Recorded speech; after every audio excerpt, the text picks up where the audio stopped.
नमस्कार, आप देख रहे हैं रणक्षेत्र सुदर्शन न्यूज पर और मैं हूं आपके साथ शिवम दत्त मेहता। चलिए आज के मुद्दे की शुरुआत करते हैं। बड़ा मुद्दा है कि भाई आखिर भाजपा जो अपना लक्ष्य बता रही है कि 400 पार का लक्ष्य एनडीए के लिए और 370 पार अपना, वो कैसे हासिल किया जाएगा। देश में पीएम मोदी की लहर की बात हर चुनाव से पहले एक बार तो जरूर उठती है। पिछले 10 सालों में देश की जनता पीएम मोदी के कार्यशैली की मुरीद हो चुकी है। हर तरफ चुनाव से पहले और उसके बाद भी भाजपा और पीएम के चर्चे जरूर होते हैं। उत्तर भारत में तो बीजेपी धड़ल्ले से जीत रही है, जीत अपने नाम दर्ज कर ही लेती है। लोगों का सिर्फ पार्टी ही नहीं, पार्टी के अहम चेहरे से भी एक जुड़ाव सा है। हालांकि ये जुड़ाव दक्षिण में उतना नजर नहीं आता, थोड़ा कम नजर आता है। दक्षिण की जनता खुद को बीजेपी से इतना उनके साथ जुड़ाव जो है महसूस नहीं कर पाती, या शायद पार्टी अपनी क्षमता दक्षिण की जनता को दिखा पाने में अभी तक उतनी सफल नहीं रही है। इसी का तोड़ ढूंढते हुए पीएम मोदी ने लोकसभा 2024 का चुनावी शंखनाद ही मिशन दक्षिण से शुरू किया है। इस दौरान पीएम मोदी लगातार दक्षिण दौरों पर हैं,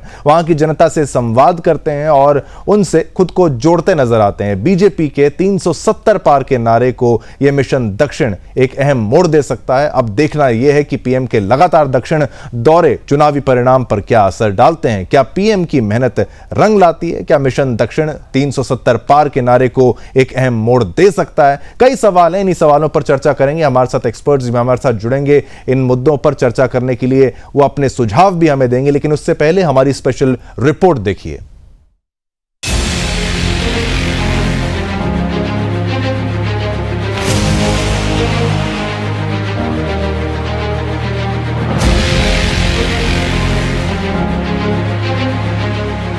पीएम मोदी ने 2024 का लोकसभा चुनाव अभियान शुरू कर दिया है। पार्टी के सामने कर्नाटक की 28 में से 25 सीटें और तेलंगाना में 4 सीटें बरकरार रखने की चुनौती है। बीजेपी ने साल 2019 के लोकसभा चुनाव में तेलंगाना की 17 सीटों में से 4 पर जीत हासिल की थी। पार्टी कर्नाटक और तेलंगाना के अलावा केरल और तमिलनाडु जैसे दक्षिणी राज्यों में अपना आधार मजबूत करना चाहती है। बात अगर आंध्र प्रदेश की हो तो यहाँ बीजेपी के सामने कोई बड़ी चुनौती नहीं है। पिछले लोकसभा चुनाव में 1% से भी कम वोट पाने वाली बीजेपी को राज्य के दोनों मुख्य क्षेत्रीय दल अपने पक्ष में रखने के लिए प्रतिस्पर्धा कर रहे हैं। दक्षिण में विस्तार के लिए बीजेपी की रणनीति क्या है? इससे पहले इसकी चर्चा जरूरी है कि दक्षिण में बीजेपी के सामने चुनौतियां क्या हैं। दक्षिण के राज्यों में बीजेपी के लिए सबसे बड़ी चुनौती हिंदी बेल्ट की पार्टी वाली इमेज से बाहर निकलने की है। गृह मंत्री अमित शाह ने कहा था कि 2024 के चुनाव के बाद ये बहस समाप्त हो जाएगी। चुनावी साल की शुरुआत के साथ ही बीजेपी ने विपक्ष का दक्षिणी दुर्ग भेदने के लिए अपने सबसे बड़े चेहरे पीएम मोदी को मैदान में उतार दिया है, तो इसके अपने रणनीतिक मायने भी हैं। बता दें, पीएम मोदी दक्षिण में ताबड़तोड़ रैलियां भी कर रहे हैं और लगातार विपक्ष पर निशाना भी साध रहे हैं। मुझे गाली देने का नया फॉर्मूला निकाला है। ये लोग कहने लगे हैं कि मोदी का तो कोई परिवार ही नहीं है। मतलब जिनको परिवार है उनको भ्रष्टाचार करने का लाइसेंस मिल जाता है क्या? क्या जिनको परिवार है उनको सत्ता परिवार के लोगों के लिए हड़प करने का लाइसेंस मिल जाता है क्या? जिसका कोई नहीं है वो भी मोदी के हैं और मोदी उनका है। मेरा भारत, मेरा परिवार, मेरा भारत, मेरा परिवार, यही भावनाओं का विस्तार लेकर के मैं सपनों को संकल्प के साथ सिद्ध करने के लिए आपके लिए जी रहा हूं, आपके लिए जूझ रहा हूं और आपके लिए जूझता रहूंगा। इसी के साथ चर्चा को आगे बढ़ाते हैं। हमारे तमाम मेहमान कुछ ही पलों में आपके टीवी स्क्रीन पर आ जाएंगे, जिनसे पूछा जाएगा आखिर इस तरीके का जो लक्ष्य रखा गया है क्या वास्तव में यह संभव है, या फिर यह चुनाव से पहले दिया हुआ एक नारा है, एक लक्ष्य है, ताकि इसके थोड़ा और करीब पहुंचा जाए। देखिए, भाजपा के पास बहुमत तो ऑलरेडी मौजूद है, लेकिन इससे बड़ा लक्ष्य रखते हुए आए हर बार आप देखिए एक बड़ा लक्ष्य स्थापित करते हुए प्रधानमंत्री नरेंद्र मोदी और दक्षिण के दौरे पर लगातार क्या यहीं से जीत का नया मंत्र जो 400 का लक्ष्य लक्ष्य एनडीए के लिए रख दिया है और 370 का लक्ष्य रख दिया है, 300 से ज्यादा सीटें अभी भी ऑलरेडी इनके पास मौजूद हैं, तो 370 का लक्ष्य अगर रखा गया है तो क्या दक्षिण में उतनी कामयाबी मिलने वाली है या फिर बाकी राज्यों में जहां पर उनका ऑलरेडी स्ट्रांग होल्ड है वहां पर और सीटों की बढ़ोतरी होने वाली है? मैं चाहूंगा हमारे तमाम जो गेस्ट हैं, पैनलिस्ट हैं, हमारे स्टूडियो में भी गेस्ट आपके साथ मौजूद हैं और साथ ऑनलाइन भी हमारे साथ गेस्ट जुड़े हैं, मैं सभी का धन्यवाद करना चाहूंगा। मेरे साथ रत्नाकर सिंह जी हैं, नेता भाजपा के, आपका बहुत बहुत धन्यवाद, आपने समय निकाला, यहां पर आए। चंद्रमोहन शर्मा जी, कांग्रेस के नेता, वो हमारे साथ हैं, आपका धन्यवाद, आपने समय निकाला, यहां पर आए। जिगर दोशी, राजनीतिक विशेषज्ञ, वो हमारे साथ हैं, आपका बहुत बहुत धन्यवाद, आपने समय निकाला। और अनिल गर्ग जी हमारे साथ स्टूडियो से मौजूद हैं, और स्टूडियो में क्योंकि वो मौजूद हैं तो सबसे पहला प्रश्न अनिल गर्ग जी आपसे बनता है। लक्ष्य तो रखना एक बात होती है और बात करना एक बात होती है, लेकिन उसके पीछे कोई ना कोई रणनीति तो है ही, क्योंकि आपने फैक्ट्स भी मेरे साथ शेयर करने का प्रयास किया है लगातार। बीजेपी जिन जिन राज्यों पे नंबर 2 थी उनका भी अगर आंकड़ा आप बताएं तो 72 का आंकड़ा आपने बताया, लेकिन 303 का उनके पास मैजिकल नंबर तो ऑलरेडी है। अब उनको यह सब अचीव करने के लिए क्या बार बार प्रधानमंत्री नरेंद्र मोदी अगर दक्षिण की यात्रा कर रहे हैं तो क्या दक्षिण को वोट साधने के लिए कर रहे हैं या फिर अभी बहुत लंबा एक सपना है भाजपा का कि भी अभी समय लगेगा, करते हैं चलिए ट्राई? आपकी क्या प्रतिक्रिया रहेगी इस पूरे पर? देखिए, जितना मैंने भारतीय जनता पार्टी और उसके नेतृत्व को समझा है, वो कभी भी 1-2 साल 5 साल के लिए योजना नहीं बनाते, वो बहुत लंबे समय तक के लिए योजना बनाते हैं और उस पर काम करते हैं। आपने अभी बोला कि नरेंद्र मोदी जी ने लक्ष्य दिया है एनडीए के लिए 400 पार और भारतीय जनता पार्टी के लिए 370 प्लस का। देखो, मैं एक चीज़ मानता हूँ, ये लक्ष्य जरूर है, 370 प्लस का लक्ष्य उन्होंने भारतीय जनता पार्टी के लिए दिया है, तो मैं इसको लक्ष्य इसलिए कह रहा हूं क्योंकि मुझे ऐसा लगता है कि शायद भारतीय जनता पार्टी इस लक्ष्य तक नहीं जाएगी। लेकिन पहली बार इंटरेस्टेड चुनाव ये हो रहा है, इस बार की चर्चा कोई नहीं कर रहा कि एनडीए दोबारा सत्ता में आएगी कि नहीं आएगी। ये शीशे की तरह साफ है कि एनडीए दोबारा सरकार बनाएगी ही बनाएगी, भारत में दोबारा फिर से नरेंद्र मोदी प्रधानमंत्री बनेगी ही बनेंगे। चर्चा सिर्फ इस बात की है कि जो प्रधानमंत्री जी ने लक्ष्य दिया है वो सिद्ध होगा नहीं होगा। मेरा ऐसा मानना है एनडीए 100% 400 प्लस पे जाएगी, लेकिन शायद भारतीय जनता पार्टी 350 के आसपास रहने वाली है। इसके लिए मैं आपको कुछ डेटा शेयर करना चाहता हूं कि क्यों मैं ऐसा क्यों कह रहा हूं। देखिए, दक्षिण भारत की बात कर लेते पहले, क्योंकि आपने चर्चा वहीं से शुरू की है। दक्षिण भारत में करीबन 132 सीटें हैं अगर सारे राज्यों में मिलाएं, और भारतीय जनता पार्टी के पास कर्नाटक समेत, जिसमें कर्नाटक मेजर होल्डर है, 25 सीटें, वहां पे 30 सीटें हैं। लेकिन आप कंपेयर करें, कांग्रेस के पास तो मात्र 29 है, उसमें केरला की सीटें शामिल हैं। यानी कुछ राज्य, एक राज्य में कांग्रेस हावी है और दूसरे में बीजेपी हावी है, बाकी में जो क्षेत्रीय दल है वही हावी है। आप अगर कर्नाटक से नीचे जाएंगे, केरला से नीचे जाएंगे, तमिलनाडु में, वहां डीएमके के अलावा किसके पास कौन सी सीट है? अगर आप ऊपर आएंगे तो बीआरएस के अलावा ना बीजेपी के पास तो बल्कि 4 सीटें हैं, कांग्रेस के पास तो कुछ भी नहीं। उससे ऊपर आएंगे आंध्र प्रदेश में, वहां वाईएसआर और टीडीपी ने सीटें बांटी हैं। अधिकतर सीटें वाईएसआर कांग्रेस के पास है, बची 3 सीटें टीडीपी के पास है, कांग्रेस वहां भी सिफर है। उससे ऊपर उड़ीसा में आएंगे तो वहां पे बीजू जनता दल के पास सीटें और बाकी की 8 सीटें बीजेपी के पास है, कांग्रेस वहां भी सिफर है। तो कांग्रेस भी तो वहां कहीं कुछ नहीं है, सिर्फ क्षेत्रीय दलों का बोलबाला है। एक बात और, तीसरी बात जो आप अभी चर्चा कर रहे थे, प्रधानमंत्री बार बार वहां पे विजिट कर रहे हैं, उसका क्या इंपैक्ट पड़ेगा? उसका इंपैक्ट मैं आपको बताता हूं। इस बार केरला में न सिर्फ भारतीय जनता पार्टी का खाता खुलेगा, बल्कि 3 से 4 सीटें जीत सकते हैं। पहली बार ऐसा होगा केरला में एक एंटोनी जी के जो बेटे हैं चुनाव लड़ रहे हैं वो जीत सकते हैं, राजीव चंद्रशेखर चुनाव लड़ रहे हैं वो जीत सकते हैं। मैं आपको नाम लेके बता रहा हूं कि कौन कौन चुनाव जीत सकता है। तो मैं मान के चलता हूं केरला में 3 सीटें जीत सकते हैं। कर्नाटका में उल्टा भारतीय जनता पार्टी के लिए चुनौती है, 25 सीटें पिछली बार जीती थी। और एक मुस्लिम कैंडिडेट भी वहां पर थी। हाँ, मुस्लिम कैंडिडेट है, मेरे को उसका नाम याद नहीं आया, लेकिन वो भी एक बात है कि मैंने इसलिए कहा कि अब्दुल सलाम मल्लापुर से सॉरी 3 सीटें इसलिए मैंने कहा कि वो जीत सकते हैं। इससे आगे बढ़ते हैं, कर्नाटका में बीजेपी के लिए चुनौती है, जिसमें जो उसका गढ़ है वो अपनी 25 सीटें बचाए रखना, और जो मैं समझता हूं वहां पे 1 सीट प्लस माइनस होगी, क्योंकि इस बार जेडीएस के साथ उसका समझौता हो गया है। तमिलनाडु आश्चर्यजनक आपको देगा, 2014 में 1 सीट बीजेपी जीती थी, 2019 में 1 भी सीट नहीं जीती थी, लेकिन इस बार 4 से 5 सीटें वहां पे तमिलनाडु में न सिर्फ बीजेपी जीत सकती है, बल्कि उसका वोट परसेंटेज भी 15% से ऊपर जाने वाला है। ऊपर बीआरएस की तरफ आते हैं, अगर इसकी तेलंगाना की बात करें, पिछली बार 4 सीटें भारतीय जनता पार्टी के पास थी, इस बार करीबन 6 सीटें वहां पे जीतने के चांसेस हैं। हालांकि बीआरएस और नीचे जाएगा, वहां कांग्रेस का भी खाता खुल सकता है। अगर उससे ऊपर इसकी आंध्रा की बात करें, कांग्रेस के लिए वहां कुछ नहीं है, टीडीपी के साथ शायद समझौता बीजेपी करने जा रही है। अगर समझौता हो गया तो वहां पे भी 1 से 2 सीटें आंध्र प्रदेश में बीजेपी को मिलेगी। इससे भी बड़ा जो ब्रेक थ्रू मिलने वाला है वो उड़ीसा में मिलने वाला है। जो बीजू जनता दल है वो बहुत कमजोर है, नवीन पटनायक का स्वास्थ्य उतना अच्छा है नहीं। अब बीजेपी वहां पे रिकवर करेगी और बीजेपी अपनी सीटों में 5 से 6 का इजाफा करेगी। ये मैंने आपको पूरा जो सिनेरियो समझाया है उसके हिसाब से मेरे जो पूरा आप जो साउथ समझते हैं उसमें 13-14 सीटें बढ़ सकती है, यानी 30 का स्कोर 44-45 जा सकता है। यही तो लक्ष्य भी उनका है कि भाई 29 का अगर उनके पास ऑलरेडी है तो 40 से 50 का लक्ष्य भी उन्होंने 40-50 वो कह रहे हैं कि अब मैं दूसरी सीटें बताता हूं कि बीजेपी पे 350 कैसे पहुंचेगी। आप उत्तर प्रदेश पे आइए। उत्तर प्रदेश में 2014 में 33 सीट बीजेपी ने जीती थी। ये उसको लक्ष्य को उसको रिकॉर्ड को तोड़ सकती है। इस बार वो 75 सीटें ले सकती है। उत्तर प्रदेश की जो बात यहां पर हम कर ही रहे हैं, करेंगे भी आगे चल के, लेकिन अब भाजपा से भी जान लेते हैं कि भाई ये जो लक्ष्य आपने रखा है, क्योंकि कर्नाटक की बात अगर आपकी पूरी सीट्स की अगर हम एनालिसिस यहां करें रत्नाकर सिंह जी, तो ज्यादातर फोकस तो आपका पूरा कर्नाटक में ही है।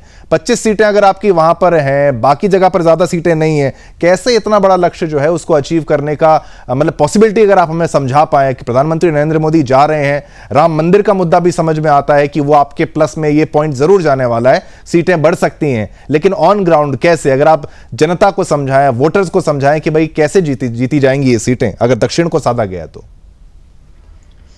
शिवम जी देखिए, सबसे पहले तो मैं यही कहना चाहूंगा कि प्रधानमंत्री नरेंद्र मोदी जी ने जो विकसित भारत की परिकल्पना को साकार करने के लिए जो बीड़ा उठाया है उन्होंने, और कहा है कि 370 जो है हम हासिल करेंगे लोकसभा में सीटें और एनडीए 400 सीटें हासिल करेंगी, तो कहीं ना कहीं इस लक्ष्य को हासिल करने के लिए आप न सिर्फ नॉर्थ में बल्कि साउथ में भी हमको सबका प्रतिनिधित्व और सबकी सहभागिता की जरूरत पड़ेगी ही पड़ेगी।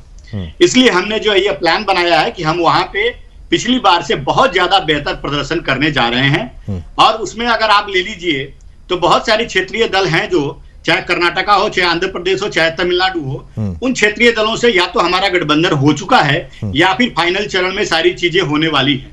अगर मैं बात कर लूं कर्नाटका की तो जेडीएस से हमारा गठबंधन जो है वो फाइनल हो रहा है। ठीक है। और यही अगर मैं बात कर लूं तमिलनाडु की तो तमिल मनीरा कांग्रेस भी है, जो हमारे साथ प्रधानमंत्री मोदी जी के जो सपने हैं उसको साकार करने के लिए, भारत को आगे बढ़ाने के लिए वो भी हमारे साथ आने के लिए तैयार हो गई हैं। अगर मैं तेलंगाना की बात कर लूं तो आपने देखा शिवम जी कि किस तरह से विधानसभा में हम पिछली बार 1 सीट थे और इस बार हम 8 सीट हासिल वहां पे किए हैं। इसका मतलब साफ है कि जनता जो है तमिलनाडु की वो इस बार हमको भारी आशीर्वाद देने जा रही है लोकसभा चुनाव में। और आपको जानकारी एक कह दूं मैं एक चीज कि लोकसभा में और विधानसभा में बहुत अंतर होता है। लोकसभा के मुद्दे अलग होते हैं, लोकसभा के देश के मुद्दे होते हैं, और देश की जनता जो है चाहे वो साउथ की हो चाहे नॉर्थ की हो, सारी देश की जनता जो है वो प्रधानमंत्री मोदी जी की तरफ देख रही है। और एक अखंड भारत। नहीं रत्नाकर जी, बिल्कुल आपकी बात मैं समझ पा रहा हूं, लेकिन अगर आपकी बातों को मैं समझ पाऊं तो आप कह रहे हैं क्षेत्रीय पार्टियों का क्योंकि वर्चस्व दक्षिण भारत में ज्यादा रहता है तो उनसे कोलैबोरेशन करने का जो मेथड है वो ज्यादा आपकी बातों से समझ में आ रहा है। वो स्ट्रैटेजी रहेगी क्या जो क्षेत्रीय पार्टी है उन्हीं को साधा जाए, उन्हीं का समर्थन लिया जाए, यही एकमात्र उपाय है? देखिए शिवम जी, भारतीय जनता पार्टी की नीतियों से जो पार्टियां सहमत हैं और जो पार्टी यह चाहती है कि भारत जो है अर्थव्यवस्था में अभी तीसरे पायदान पे जो आने वाला है वो पहले पायदान पे जाए और भारत एक विश्व गुरु की भूमिका निभाए, वो तमाम पार्टियां जो है हमारी रणनीति से, हमारी जो नीतियां हैं उनसे सहमत है, वो तमाम पार्टियां हमसे जुड़ेंगी। और अगर देखिए उनका साथ हमें मिलता है तो कोई उसमें परहेज करने की बात नहीं है। वो हमारे साथ आए और भारत को अग्रणी बनाने में अपनी भूमिका निभाएं और उनको प्रतिनिधित्व दिया जाएगा। देश के राज्य के हर लोकसभा क्षेत्र से अगर वो भारतीय जनता पार्टी के साथ जुड़ते हैं तो उनको प्रतिनिधित्व दिया जाएगा और वो भारत को अग्रणी बनाने में उनकी महती भूमिका रहेगी। चलिए, बिल्कुल आपकी बात मैंने यहां समझी। अब देखते हैं कि जिस तरीके से स्ट्रैटेजी यहां पर मुझे 400 का लक्ष्य ज्यादा करीब नजर आ रहा है, 370 तो चलिए उसको भी एक्सप्लेन करा जाएगा। मंत्री नरेंद्र मोदी ने जो अब की बार 400 पार का नारा दे दिया है और कहा है कि भाई 370 तो यहां पर अकेले बीजेपी को हासिल करने हैं, और ये कितना पॉसिबल है नहीं है, एक्सपर्ट्स हमारे साथ जो विशेषज्ञ हैं वो हमें बता भी रहे थे। हमने यहां पर एक पॉलिटिकल एक्सपर्ट की भी राय ले ली, भाजपा की राय ले ली। अब हम कांग्रेस पर चलते हैं। चंद्रमोहन शर्मा जी, ये जो टारगेट सेट किया गया है और आपकी भी भारत जो यात्रा जो चल रही है पूरी न्याय यात्रा, उसमें भी आप ये कोशिश कर रहे हैं कि भाई लोकसभा की जो तैयारियां अभी से आपकी तेज हैं, वो आपको भी अचीव होने काफ़ी सीटें ऐसे आप भी उम्मीद कर रहे हैं। लेकिन इस बार जो कि आपका भी स्ट्रांग होल्ड माना जा रहा है, अगर साउथ को देखा जाए, आप भी वहाँ पर अपना स्ट्रांग होल्ड मानते हैं, चाहे आप वहाँ पे लेजिस्लेटिव असेंबली के हिसाब से कहें, चाहे राहुल गांधी जी के हिसाब से कहें। अब आपको क्या लगता है, पीएम मोदी कितना सफल हो पाएंगे, भाजपा कितना सफल हो पाएगी इस बार अपने 400 पार के नारे में, और 370 में साउथ का कोई एडिशन हो सकता है कि नहीं हो सकता है? देखिए शिवम जी, भाजपा की बातों का जवाब भाजपा के प्रवक्ताओं की बातों से मिल जाता है, और कोई भी राजनीतिक विशेषज्ञ बात करता है तो उसकी बात का अर्थ भी होना चाहिए, बिना अर्थ की बात बेमानी है। सबसे पहला प्रश्न होता है कि देश के मुद्दे क्या है। अरे नहीं, अर्थ के साथ ही बात कर रहे होंगे ये।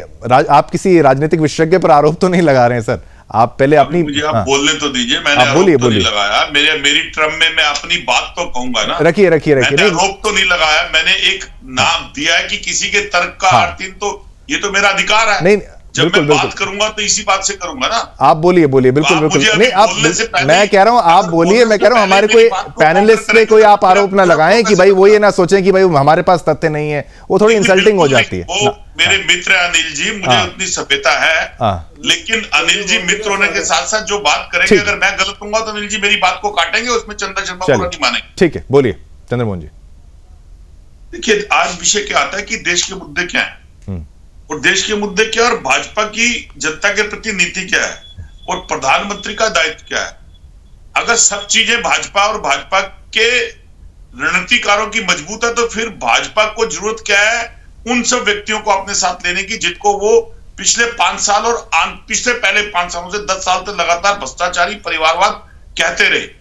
क्या ऐसा कारण है जिसके कारण उनको, उन भ्रष्टाचारियों को भी भ्रष्टाचारी कहने के बाद अपने गले लगाना पड़ता है, और देश के प्रधानमंत्री को उनकी पीठ के ऊपर हाथ रखकर अपने साथ बिठाना पड़ता है? पहला प्रश्न। उसके बाद दूसरा सबसे बड़ा गंभीर आरोप लगता है कि आप भ्रष्टाचारी भी कहते हैं, और उन्हीं भ्रष्टाचारियों के बाद उस पर कोई कार्रवाई नहीं होती, और फिर आप परिवारवाद का सहारा भी लेते हैं, और परिवारवाद की पार्टी के ऊपर आपके पास परिवारवाद की पूरी भरमार है। तीसरा, अब मुद्दे क्या है? मुद्दे तो 2014 के अंदर थे देश की जनता के पास, तभी तो सत्ता परिवर्तन हुई थी।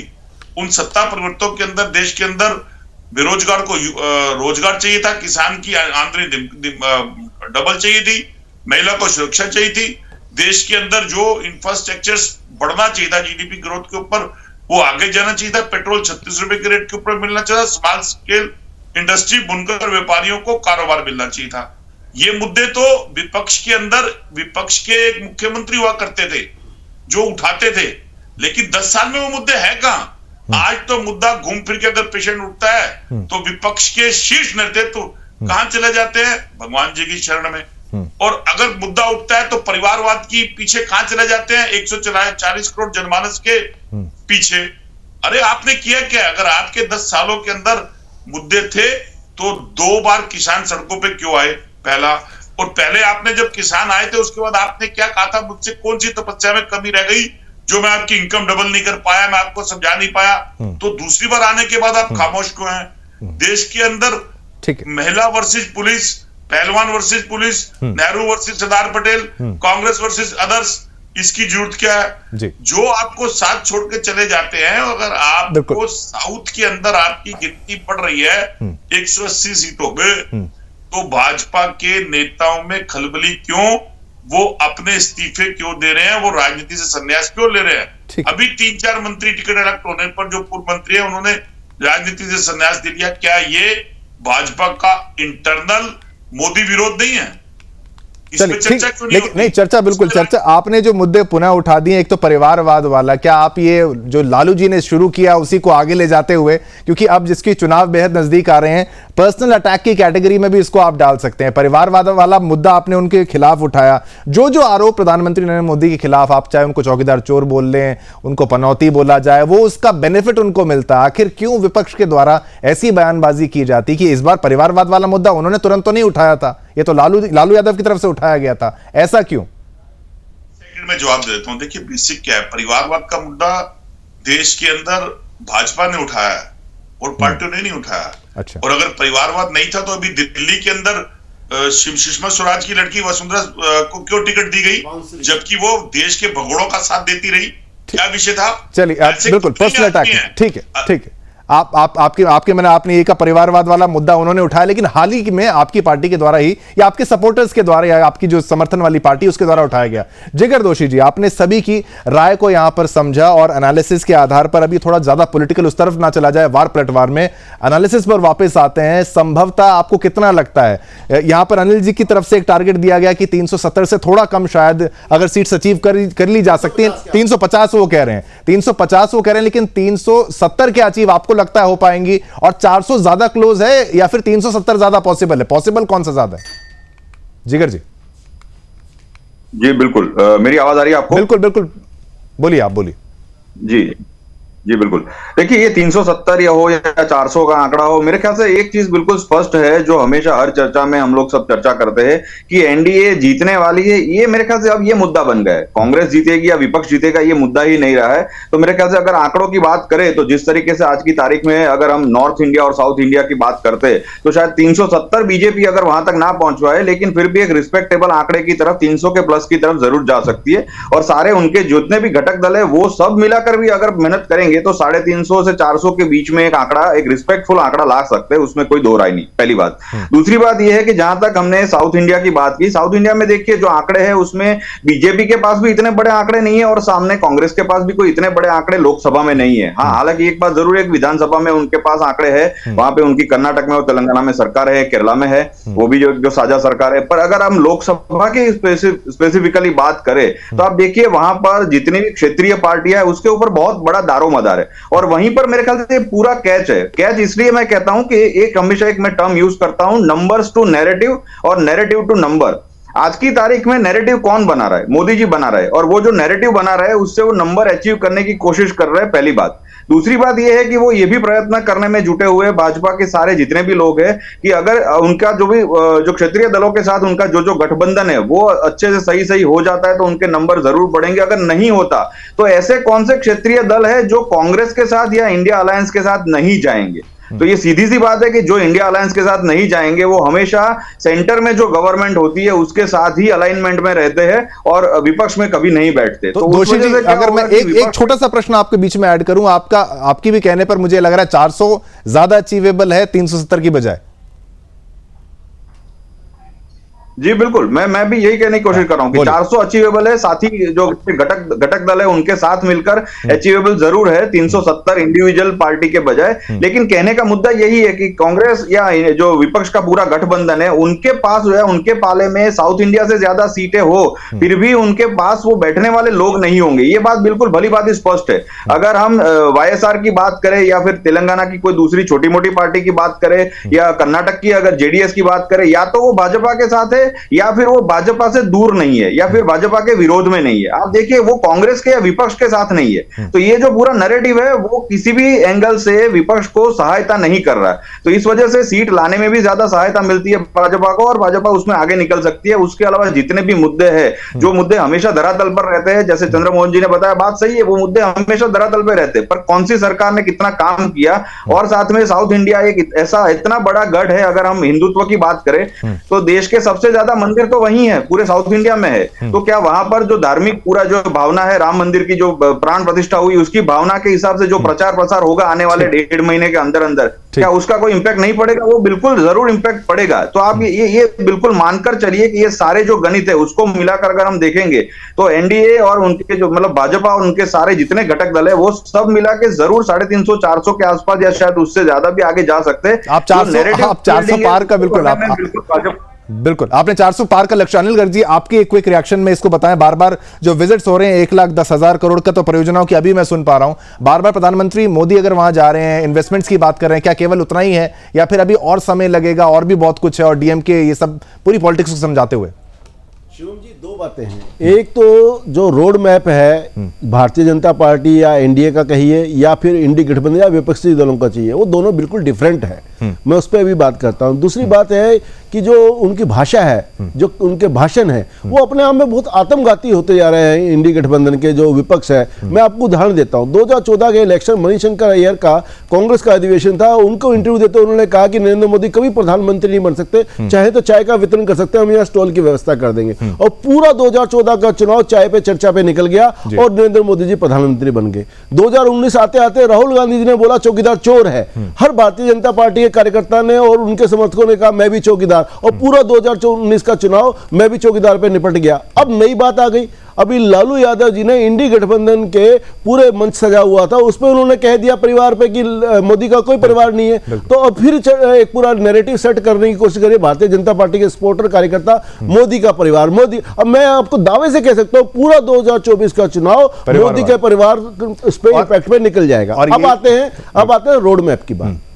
देखिए संक्षेप में, समय बहुत कम बचा है, जल्दी बोलता हूं। रोड मैप क्या है? विपक्ष वाला को रोड मैप है जो अखिलेश जी ने बोला, पीडीए, पिछड़े, दलित और अल्पसंख्यक, यानी उनके रोड मैप में या तो जातिगत बातें आती हैं या फिर धर्म को लेके आती हैं। और जो प्रधानमंत्री जी ने जो अपना रोड मैप दिया है एनडीए का, वो दिया है ज्ञान, GYAN। जी से आपका गरीब लोग, Y से युवा, A से अन्नदाता और N से नारी, यानी इनमें सारा वर्ग कंप्लीट है। लेकिन ना तो कहीं धर्म है ना कोई जाति है, यानी धर्म और राजनीति से परे उनका रोड मैप है कि इन लोगों के लिए मुझे काम करना। ये विजन का डिफरेंस है। बिल्कुल बिल्कुल, सभी को मैंने यहाँ पर मौका देने का प्रयास किया, और ये जिस तरीके से यहाँ पर जिगर दोषी जी ने भी कहा और आपने भी कहा, लक्ष्य 400 पर 400 वाला जो टारगेट है ज्यादा अचीवेबल है। 370 में थोड़ा आगे पीछे, 50 आप कह रहे हैं, वो भी कह रहे हैं थोड़ा आगे पीछे, लेकिन कुछ कुछ संभावना है। 400 वाली अचीवेबल है, 370 का देखिए आने वाला समय ही बताएगा। सभी का धन्यवाद करूंगा, माफी चाहूंगा अगर किसी को कम टाइम मिला। और रत्नाकर सिंह जी आपका धन्यवाद, चंद्रमोहन शर्मा जी आपका धन्यवाद, जिगर दोषी जी आपका धन्यवाद, अनिल गर्ग जी आप सभी का धन्यवाद बहुत बहुत। तो लगातार ये जो बात कही जा रही कि 400 पार मिशन हमारा है, अचीव करा जाएगा, 370 अकेली भाजपा लाएगी, कितना सच होगा ये तो आने वाला वक्त बताएगा। जब वोटिंग होगी और रिजल्ट्स होंगे उसके बाद ही पता लगेगा। इसी के साथ मुझे शिवम दत्त मेहता को आज्ञा दीजिए। मेरी और मेरी टीम की तरफ से आप सभी को जय हिंद।